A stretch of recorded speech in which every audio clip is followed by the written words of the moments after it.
Assalamualaikum warahmatullahi wabarakatuh. Selamat pagi anak-anak semua. Bagaimana kabarnya? Alhamdulillah baik. Oke, sebelum kita belajar, mari kita berdoa dulu agar pembelajaran kita hari ini berjalan dengan lancar. Hari ini mari kita berdoa menurut kepercayaan dan keyakinan kita masing-masing. Berdoa dimulai. Doa selesai. Terima kasih Ananda Zul. Hari ini semuanya hadir? Baik, yang hadir hari ini silahkan kalian mengisi daftar hadir di Google Meet. Tetap fokus, coba dengarkan lagu ini untuk menambah semangat.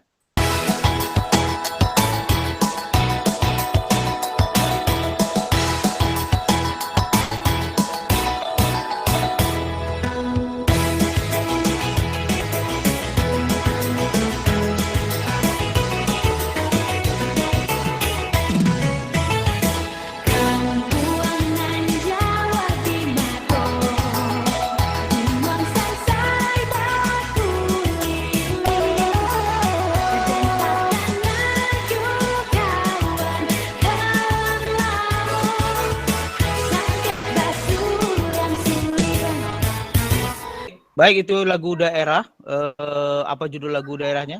Kampung nan jauh di Mato. Iya, berasal dari daerah mana?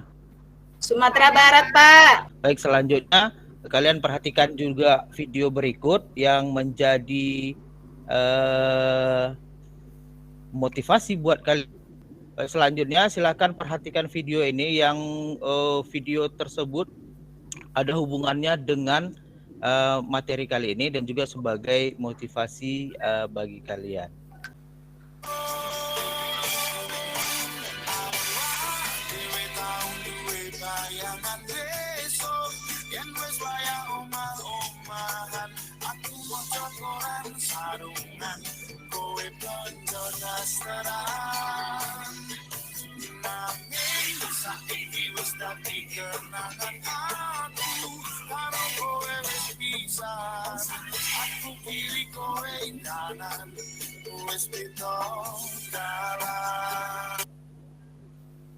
Kira-kira apa yang bisa kalian lihat dari video tadi? Iklan. Ada masalah atau tidak dengan iklan tadi? Ada, Pak. Penulisan Apanya? dalam iklan.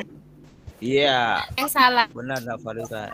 Sebagai generasi muda, harusnya bisa menanamkan dalam diri kalian sendiri untuk bisa memajukan bahasa Indonesia, bisa kalian menerapkan bahasa Indonesia dalam kehidupan sehari-hari, bisa kalian lestarikan bahasa Indonesia ini mulai dari sekarang. Karena bahasa adalah identitas suatu bangsa. Jika kalian tidak melestarikan, tidak mempergunakan bahasa Indonesia dengan baik, siapa lagi yang akan melestarikan bahasa Indonesia? Orang Jerman? Nggak mungkin kan? Ya pasti kita yang harus melestarikan bahasa kita. Ya, kita masuk kepada materinya. Nah, perhatikan ini. Oke, tujuan pembelajaran kita hari ini, kalian bisa memahami informasi tentang ejaan dan tanda baca. Setelah itu, menganalisis ejaan dan tanda baca yang salah di dalam iklan. Tolong diperhatikan dan disimak materi ini baik-baik. Terus mungkin nanti kalian bisa catat dan bisa kalian ajukan pertanyaan. Ini adalah video penyampaian materi dari Bapak. Assalamualaikum warahmatullahi wabarakatuh. Selamat pagi anak-anak. Apa kabarnya? Semoga kalian semua sehat-sehat dan begitu juga dengan Bapak di sini. Ketemu kembali dengan Bapak Pak Donald dalam mata pelajaran bahasa Indonesia. Sudah siap belajar? Baik. Hari ini kita akan masuk ke materi baru. Materi barunya apa? Nanti akan dijelaskan. Itu dulu. Bukan Bapak yang menjelaskan. Bapak sekarang sudah punya asisten. Nah, itu orang. Halo Bu Ana, silakan masuk. Halo Pak Donald, selamat pagi. Baiklah anak-anak, Ibu langsung saja ya. Seperti yang sudah disampaikan Pak Donald tadi, Ibu akan menjelaskan tentang menganalisis ejaan dan tanda baca di dalam iklan. Ejaan merupakan aturan yang melambangkan bunyi bahasa menjadi bentuk huruf, kata, serta kalimat. Ejaan juga bisa diartikan sebagai kumpulan peraturan penulisan huruf, kata, serta penggunaan tanda baca. Itu menurut buku Konsep Dasar Bahasa Indonesia tahun 2019 karya Yunus Abidin ya. Bagaimana dengan tanda baca? Tanda baca adalah simbol yang ada hubungannya sama suara, kata, atau frasa dalam suatu bahasa. Tanda baca itu sendiri berperan menunjukkan sebuah struktur tulisan, intonasi, dan jeda pada saat pembacaan. Dan apakah yang dimaksud dengan iklan? Iklan adalah sebuah informasi yang berisi pesan untuk membujuk orang lain agar tertarik pada barang atau jasa yang ditawarkan. Sebelum kita menganalisis, kita harus mengetahui dulu apa saja yang ada di dalam ejaan dan tanda baca tersebut. Yang pertama adalah huruf kapital. Huruf kapital digunakan sebagai huruf pertama pada awal kalimat. Contohnya seperti ini ya. Selanjutnya huruf miring. Huruf miring digunakan untuk menuliskan kata atau ungkapan yang bukan bahasa Indonesia, seperti bahasa daerah dan bahasa asing. Ini salah satu contohnya ya. Dan berikutnya huruf cetak tebal. Huruf cetak tebal dapat ditemukan pada penulisan judul buku, bab, bagian bab, daftar isi, daftar tabel, daftar lambang, daftar pustaka, indeks, dan lampiran. Contohnya seperti ini. Selanjutnya kita masuk ke tanda baca. Tanda baca ada beberapa jumlahnya. Tanda titik digunakan pada akhir kalimat berita. Contohnya, anak itu sedang menunggu angkutan umum, titik.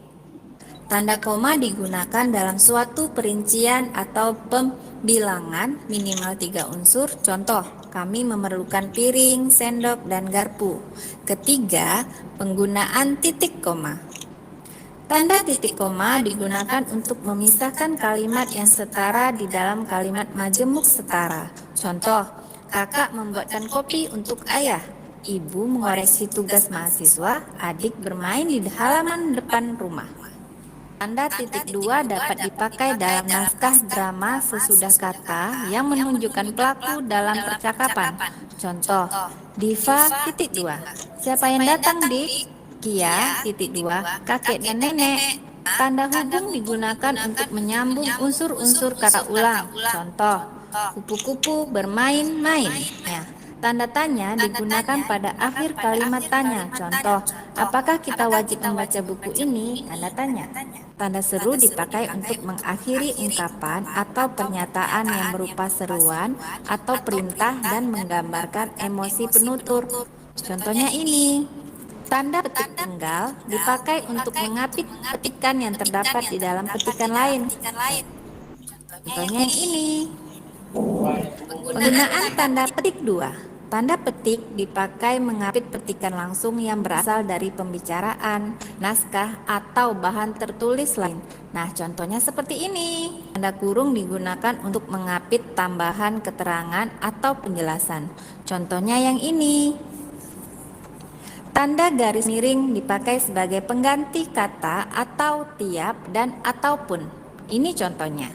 Untuk menganalisis ejaan dan tanda baca dalam iklan cukup mudah. Cukup dengan mencari sebuah iklan di internet dan menemukan ejaan dan tanda baca yang salah di dalamnya dengan mengacu pada keterangan yang tadi Ibu sampaikan ya. Ini contohnya ya.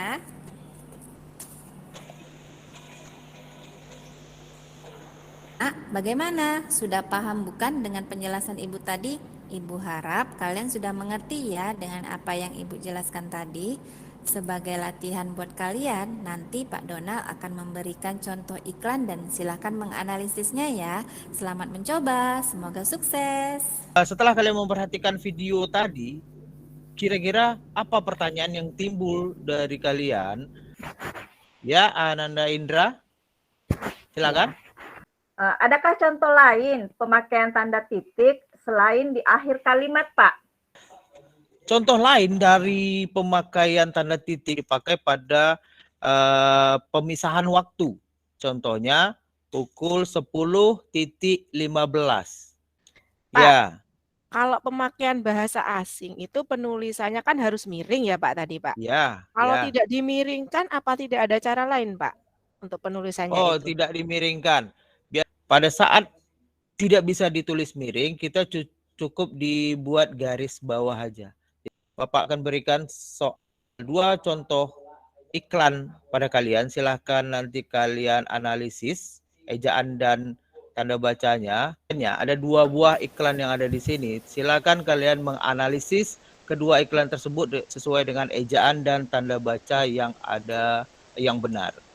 Pak, saya mau jawab Pak. Dari iklan Toyota termurah ini tidak sesuai nih Pak, yang salah nih Pak. Kata new tuh Pak, new, terus ready stock. Ya.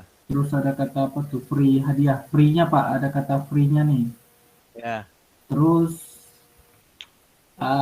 kata service Pak, service, service itu karena pakai bahasa Inggris Pak, dia harusnya dimiring nih Pak. Untuk soal pertama benar, ada beberapa istilah asing yang harus dimiringkan pada iklan di sini, seperti new, ready stock, dan free, ada juga service. Ada lagi yang bisa menjawab pertanyaan yang nomor 2? Siapa? Saya coba ya Pak. Oh Saya, baik, Pak. Ananda Farisa. Ya. Silakan. Iya, Pak. Ini saya menemukan yang pertama untuk pakaian titik, Pak. Pada akhir kata, misalnya seperti ini contohnya di iklan baris ini ada kata PT. Terus ada kata jalan tuh jadi JL dan kata nomor jadi no. Untuk soal nomor 2 itu ada beberapa kesalahan. Yang pertama ada ejaan juga, ada harusnya istilah asing itu juga dimiringkan tetapi tidak. Terus ada juga penempatan tanda baca seperti tanda titik di akhir kata, di akhir PT tersebut tidak dituliskan tanda titik. Dari latihan tadi bisa menarik sebuah kesimpulan untuk pembelajaran kita hari ini. Ada yang bisa menarik kesimpulan? Ya, Ananda Zulfitrian, silakan.